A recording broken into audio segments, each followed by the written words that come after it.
नमस्कार, स्वागत है आप सभी का। मैं हूं कृतिका और देश का सबसे भरोसेमंद चैनल डीडी न्यूज पर लेकर हाजिर हूं आपका अपना पसंदीदा शो खबरों का सरपंच न्यूज पंच।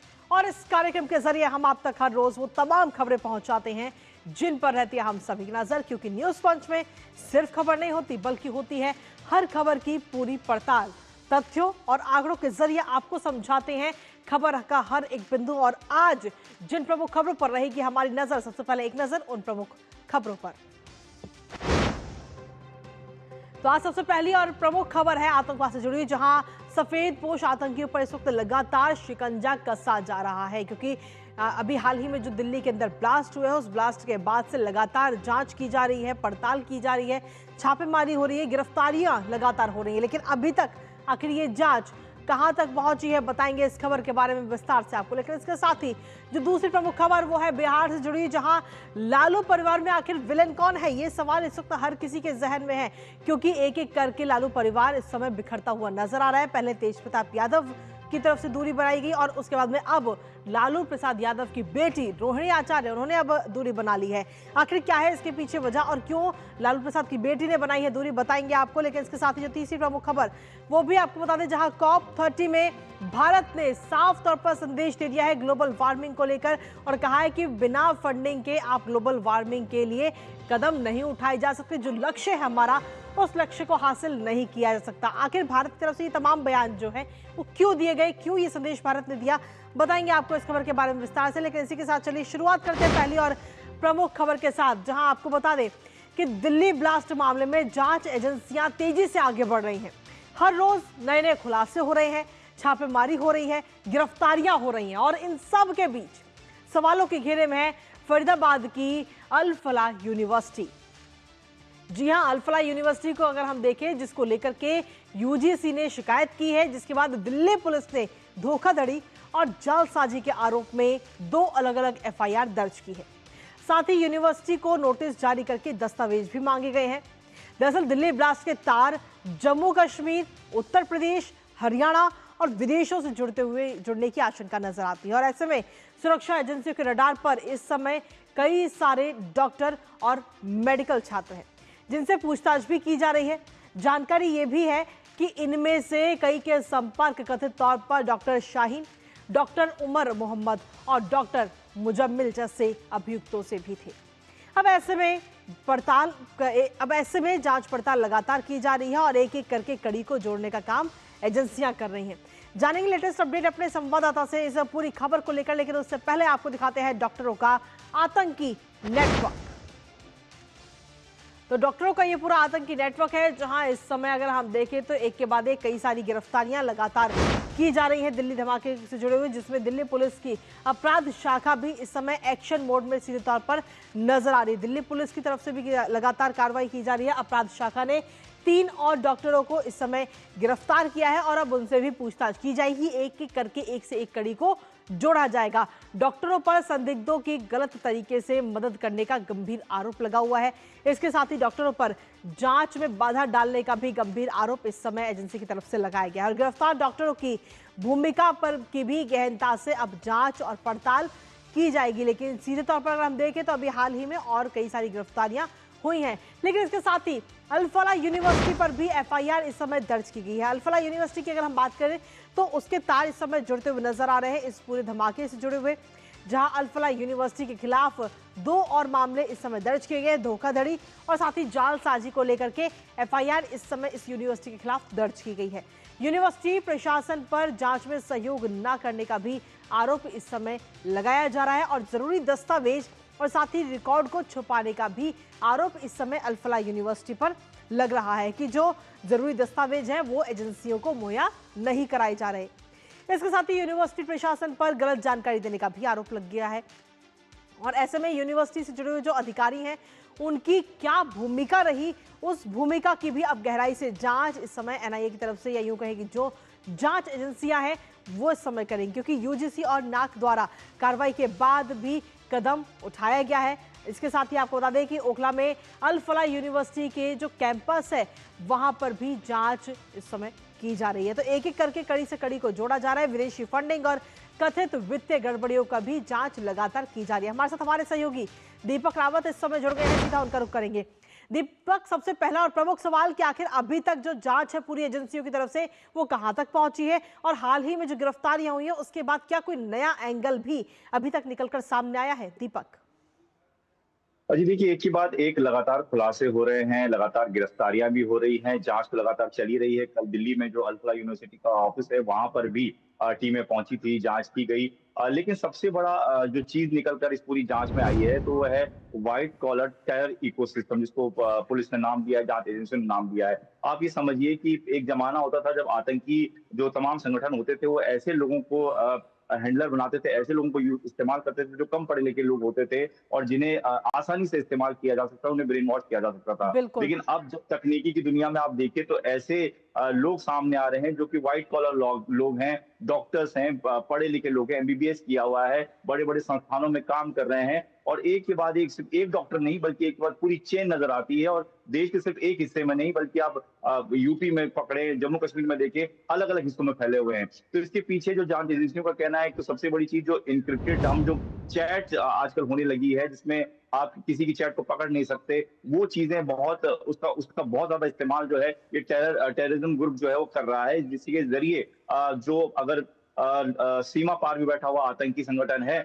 वो भी यहाँ लोगों को ब्रेन वॉश आसानी से कर पा रहा है। और इस वक्त सबसे बड़ा जो एक तरीके से टारगेट जो आतंकी संगठन कर रहे हैं, वो पढ़े लिखे लोगों को कर रहे हैं, पढ़े लिखे युवाओं को भड़काने का काम कर रहे हैं, ताकि जी उनका इस्तेमाल आसानी से किया जा सके। आप समझिए कि आपके बीच में कोई डॉक्टर है, तो उस पर आप बहुत ज्यादा भरोसा कर लेते हैं, उसके बिल्कुल। पास जाते हैं तो उसकी आवाज को मान लेते हैं। तो अब ऐसे में अगर सफेद पोश ये डॉक्टर अगर इस तरीके के काम करने लगे, तो उस पर कैसे भरोसा किया जा सकता है? तो ये एक बड़ा व्हाइट कॉलर टेरर इकोसिस्टम से नाम दिया गया है, एक बड़ी चीज जो है इस वक्त पकड़ में आई है जांच एजेंसियों की। और इसी की निगाह से अब एक एक चीज को खंगाला जा रहा है कि आखिर सिर्फ डॉक्टर ही नहीं, किसी और प्रोफेशन के लोग भी इस तरह के काम में जुड़े हुए हैं, या ब्रेन वॉश किस तरीके से किया जा रहा है, एआई टूल का किस तरीके से इस्तेमाल किया जा रहा है। तो तमाम चीजों को खंगाला जा रहा है। और जी जो ये लाल किले के बाहर जो ब्लास्ट हुआ है, इसके बाद एक नई चीजें जो लगातार सामने आ रही हैं, वो जांच एजेंसी के लिए बड़ी बातें हैं, और उसके इर्द गिर्द भी अब जांच जो है वो आगे बढ़ रही है।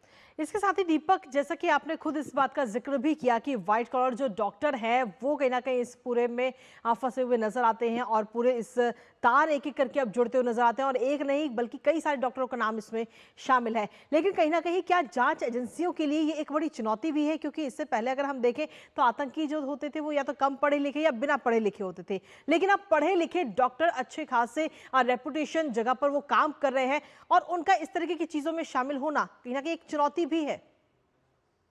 जी बिल्कुल चुनौती है। अगर आप कसाब की बात करें, कसाब एक कम पढ़ा लिखा एक आतंकी था, जिसके पिता ने उसे चंद पैसों के लिए लश्कर को बेच दिया था।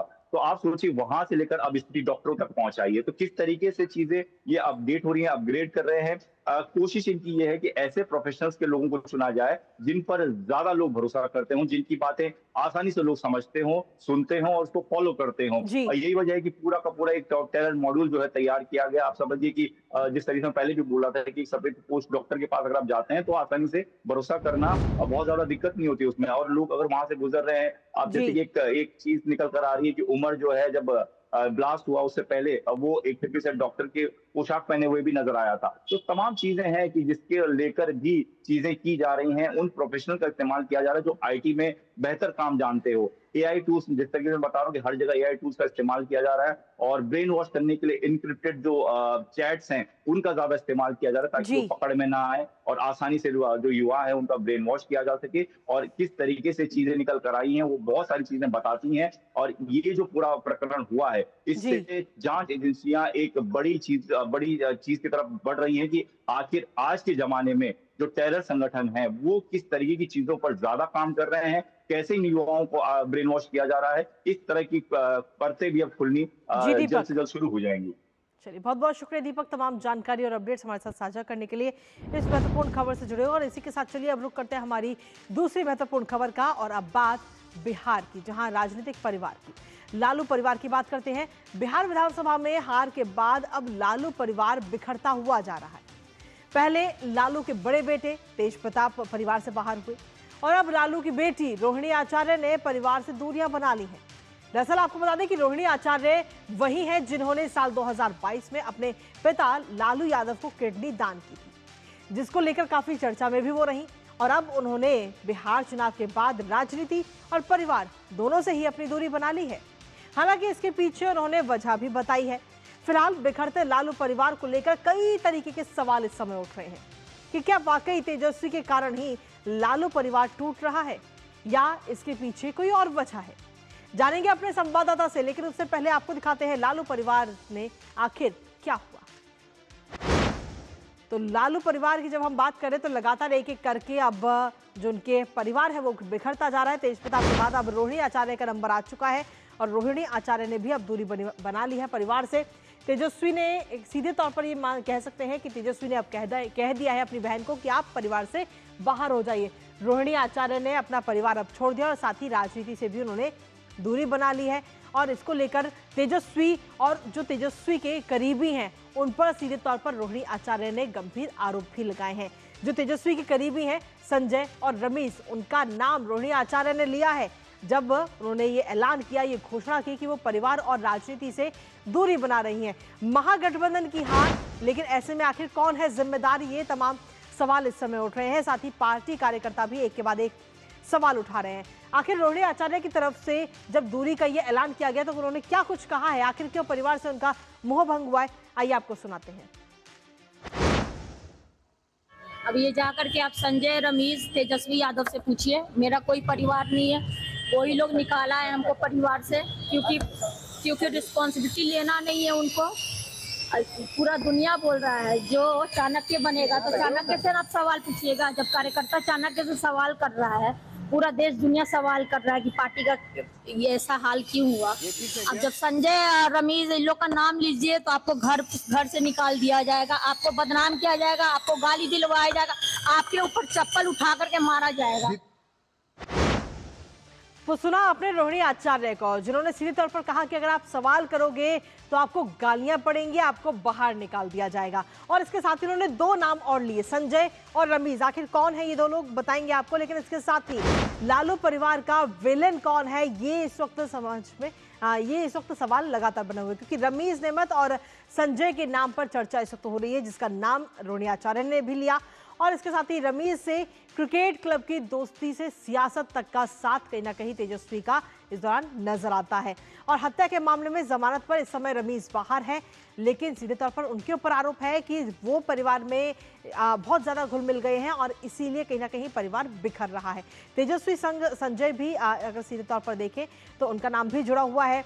पार्टी के तमाम विधायकों पर अच्छी खासी पकड़ है और रमीज नेमत और संजय के नाम पर चर्चा इस समय लगातार हो रही है। ऐसे में कई सारे सवाल उठ रहे हैं कि क्या वाकई यही दोनों व्यक्ति विलन हैं लालू परिवार के, जो एक एक करके परिवार के सदस्य परिवार से दूरी बनाते हुए नजर आ रहे हैं। सवाल कई सारे इस समय उठ रहे हैं। लेकिन इसके साथ ही जो हाल ही में बिहार में जो विधानसभा चुनाव हुआ और उस चुनावों में महागठबंधन की जो हार हुई, उस हार को लेकर अभी तक अगर हम देखें तो किसी भी व्यक्ति की तरफ से किसी प्रकार की कोई जिम्मेदारी अभी तक नहीं ली गई है। महागठबंधन की हार तो हुई, लेकिन हार की जिम्मेदारी किसी ने अभी तक नहीं ली है। करारी हार का सामना करना पड़ा है, क्योंकि इसको लेकर के अब परिवार भी परेशान है, क्योंकि ये करारी हार हुई है विधानसभा चुनावों में और ऐसे में जिम्मेदारी लेने के लिए अभी तक कोई भी तैयार नहीं है। महागठबंधन में कोई भी ऐसा नेता नहीं है जो इस हार की जिम्मेदारी ले, क्योंकि आपको बता दें कि 118 सीटों पर आरजेडी की हार हुई है और इसमें खासतौर पर अगर हम देखें तो 15 जिलों में आरजेडी का खाता तक नहीं खुल पाया है, जो अपने आप में कई सारे सवाल खड़े करता है कि क्या वाकई आरजेडी अपने परिवार जहां एक तरफ टूट रहा है, वहीं दूसरी तरफ आरजेडी इस वक्त जमीनी स्तर से भी क्या एक एक करके धीरे धीरे गायब होती जा रही है। हमारे साथ हमारे सहयोगी मधुरेश नारायण इस वक्त जुड़ रहे हैं सीधा बिहार से, उनका मधुरेश, सीधे तौर पर देखिए तो पहले तेज प्रताप और अब रोहिणी आचार्य, आखिर क्या वजह है कि लालू के बिखरते परिवार के पीछे सत्ता, सियासत या कुछ और?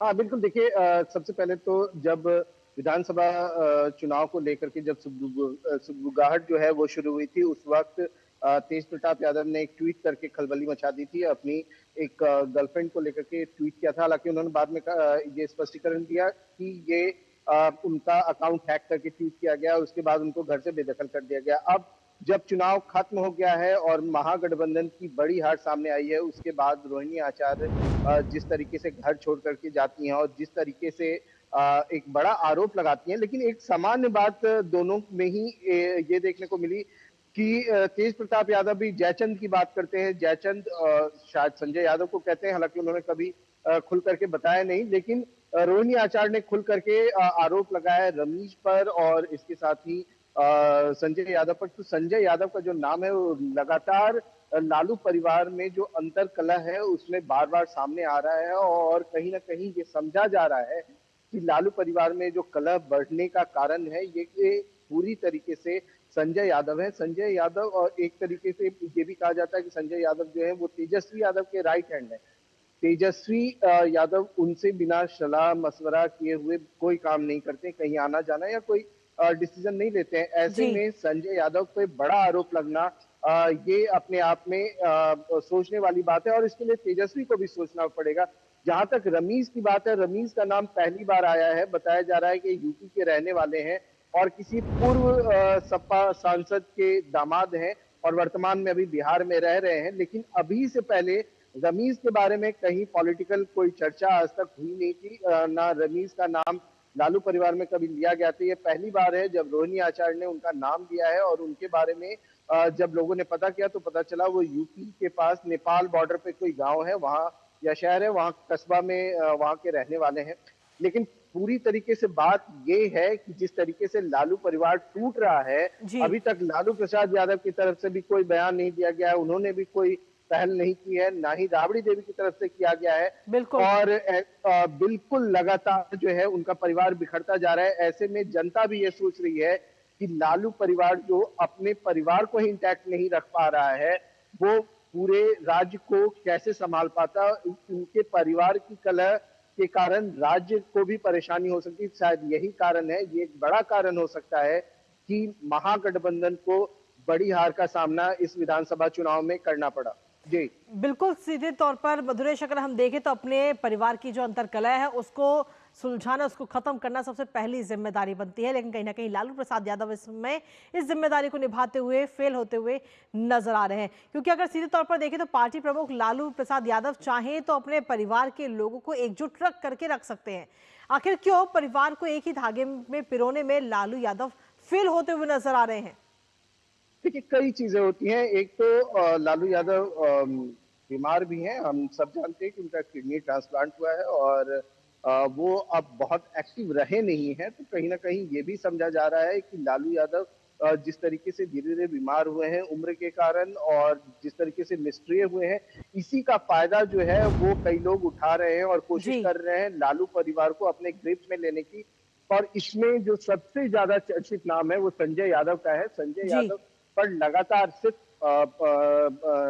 लालू परिवार के लोग ही नहीं, राजद के जो पार्टी के कार्यकर्ता है, जो नेता है, वो भी संजय यादव से काफी नाराज रहते हैं। कई लोग ऑन कैमरा तो हालांकि कोई ऐसा बयान नहीं है, लेकिन ऑफ कैमरा जब आप मुलाकात करेंगे, बात करेंगे राजद कार्यकर्ताओं से, तो वो संजय यादव को पसंद नहीं करते। लेकिन इसके बाद भी तेजस्वी यादव लगातार संजय यादव से सलाह मशवरा करके काम करते हैं। इसको लेकर के भी पार्टी में एक तरह का अंतर्कलह है और यही कारण है कि जो रोहिणी ने जिस तरीके से बताया, और बहुत ये सोचनीय बात है क्योंकि लालू परिवार राजनीति के अलावा भी बिहार में से इतर अगर हम बात करें, बिहार का एक बड़ा घराना है, एक बड़ा परिवार है, प्रतिष्ठित परिवार कह सकते हैं उनको, क्योंकि लालू यादव लंबे वक्त तक बिहार की राजनीति में सक्रिय रहे, मुख्यमंत्री रहे, केंद्र में भी मंत्री रहे, उनकी पत्नी भी मुख्यमंत्री रही।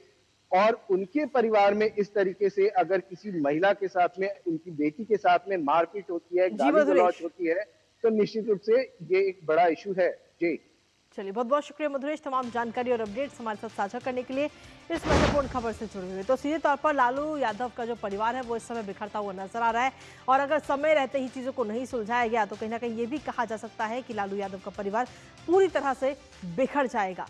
इस खबर पर नजर हमारी लगातार बनी रहेगी, लेकिन इसी बीच न्यूज पंच वक्त एक छोटे से ब्रेक का है, आप बने रहिए हमारे साथ।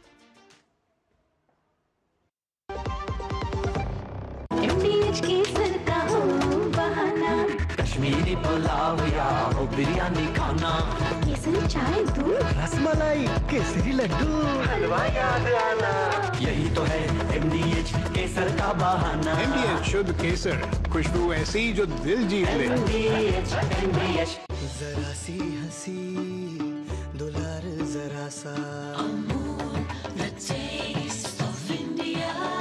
जरा सी अनबन प्यार जरा सा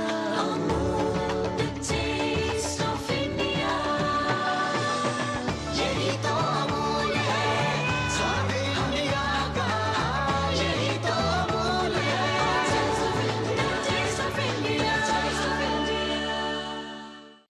कौन है जो जोड़े देश को? विकसित भारत का विकसित भारत।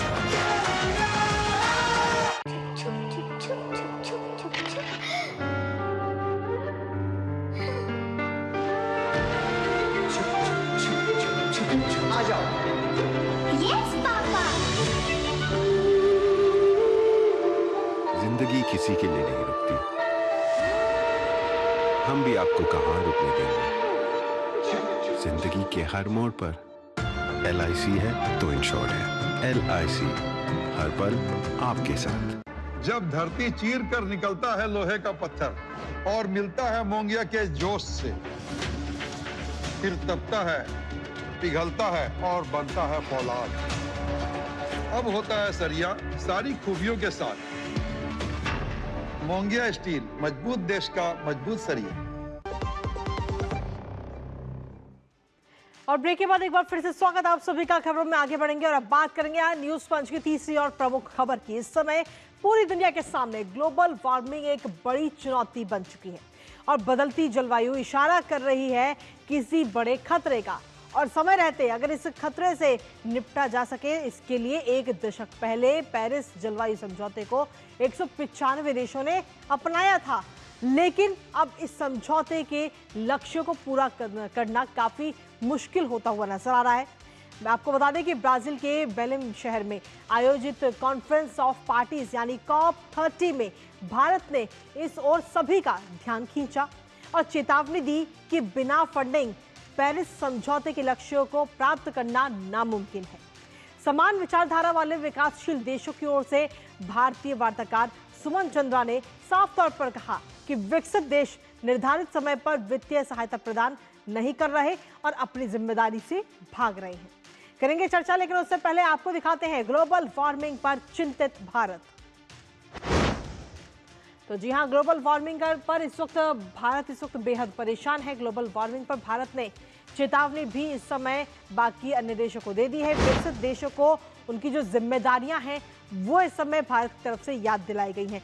इसके साथ ही ब्राजील के बेलम में COP30 का जो ये पूरा सम्मेलन है वो इस वक्त हो रहा है, जहां भारत ने अपनी बात रखी है। इसके साथ ही सम्मेलन में भारत ने अपना मजबूत पक्ष रखा है ग्लोबल वार्मिंग को लेकर और कहा है कि जलवायु फंडिंग दायित्व पूरा नहीं कर रहे हैं विकसित देश। जो विकसित देश जो डिसाइड हुआ था वो फंडिंग अभी नहीं की जा रही है और बिना फंडिंग के पेरिस समझौते का जो लक्ष्य है उनको पार करना बेहद ही मुश्किल है और मुश्किल ही नहीं, वो नामुमकिन है। ये बात भारत की तरफ से कही गई। आखिर पेरिस जलवायु समझौता क्या है, एक बार वो आपको बताते हैं। दरअसल आपको बता दें कि 4 नवंबर 2016 में पेरिस जलवायु समझौता ये लागू हुआ था और उस वक्त 195 देशों ने इस समझौते को अपनाया था। इस समझौते पर अपनी एक राय रखी थी और वैश्विक तापमान वृद्धि पर रोक लगाना इस समझौते का सीधे तौर पर उद्देश्य है। यानी कि जो तापमान में वृद्धि हो रही है उसको 2 डिग्री सेल्सियस से नीचे रखने का लक्ष्य रखा गया था इस पेरिस जलवायु समझौते में। और साथ ही तापमान वृद्धि को 1.5 डिग्री सेल्सियस तक सीमित रखने का भी लक्ष्य इस समझौते में रखा गया। कार्बन उत्सर्जन घटाने की प्रतिबद्धता भी इस समझौते में शामिल है और सभी देशों ने इस पर एक राय रखी थी, आगे बढ़ के आए थे। विकसित देशों द्वारा वित्तीय सहायता प्रदान करना भी ऐसे में जरूरी है, जो कि अभी वित्तीय सहायता नहीं दी जा रही है। ऐसे में कई सारे सवाल भी खड़े होते हैं और भारत का जो जलवायु के प्रति जो अभियान है वो भी लगातार जारी है, क्योंकि अगर हम देखें तो 2024-25 में नवीकरणीय ऊर्जा क्षमता वृद्धि हासिल की थी और इसके साथ ही अगर हम देखें तो जून 2025 तक जो कि बढ़कर 223.6 गीगावाट हो गई, जो हम लगातार आप तक पहुंचा भी रहे हैं। और इसके साथ ही 2023 और 24 की अगर हम बात करें तो 198.75 गीगावाट उत्पादन क्षमता थी भारत की। लेकिन अब इसी को आगे भविष्य में लक्ष्य अगर हम देखें तो साल 2030 तक 500 गीगावाट उत्पादन का लक्ष्य भारत ने अपना रखा हुआ है, जिससे कि भारत अपना अगर हम देखें तो जलवायु के क्षेत्र में लगातार अपने कदम तो बढ़ा ही रहा है। और ऐसे में पूरे जो दुनिया के देश हैं उनको भी चेतावनी दी है। भारत की सौर ऊर्जा क्षमता में भी बढ़ोतरी हुई है। जून 2025 से बढ़कर 107.9 गीगावाट सौर ऊर्जा की जो क्षमता है वो हो चुकी है। मार्च 2014 में 2.82 गीगावाट था सौर ऊर्जा का जो उत्पादन है वो, लेकिन अब 2025 की अगर हम बात करें तो सौर ऊर्जा का उत्पादन लगातार बढ़ रहा है। भारत की पवन ऊर्जा क्षमता में भी काफी इजाफा बीते सालों में देखने को मिला है, क्योंकि मार्च 2014 की जब हम बात करें तो 21.04 गीगावाट पवन ऊर्जा की क्षमता थी, लेकिन इसमें भी अब और ज्यादा बढ़ोतरी हमें देखने को मिली। 2030 तक के जो लक्ष्य है भारत का कि 140 गीगावाट तक पहुंच जाए ये ऊर्जा, और इसके साथ ही 2014 में अब तक परमाणु ऊर्जा क्षमता में भी बढ़ोतरी हुई है, क्योंकि एक के बाद एक हम देख रहे हैं कि जलवायु परिवर्तन जिस तेजी के साथ हो रहा है उसका सीधा असर सिर्फ भारत नहीं बल्कि पूरी दुनिया पर पड़ रहा है। और ऐसे में बहुत ज़्यादा ज़रूरी है कि सभी देश एक साथ मिलकर एकजुट होकर इसके खिलाफ कदम उठाएं। 2024-25 में नवीकरणीय ऊर्जा क्षमता जो वृद्धि है वो भी भारत ने हासिल की है। जून 2025 तक बढ़कर 223.6 गीगावाट इसकी क्षमता हुई है। 2047 तक जो हमारा लक्ष्य रखा गया, भारत का विकसित राष्ट्र का लक्ष्य है, और तब तक 100 गीगावाट परमाणु ऊर्जा का क्षमता का लक्ष्य भारत ने रखा है। लेकिन सिर्फ अकेले भारत के कदम उठाने से काम नहीं होगा जब तक पूरी दुनिया एक साथ मिलकर इसको लेकर के कदम नहीं बढ़ाती है। इस खबर पर नजर रहेगी हमारी लगातार, लेकिन इसी के साथ फिलहाल न्यूज़ पॉइंट से मुझे और हमारी पूरी टीम को दीजिए अनुमति। नमस्कार।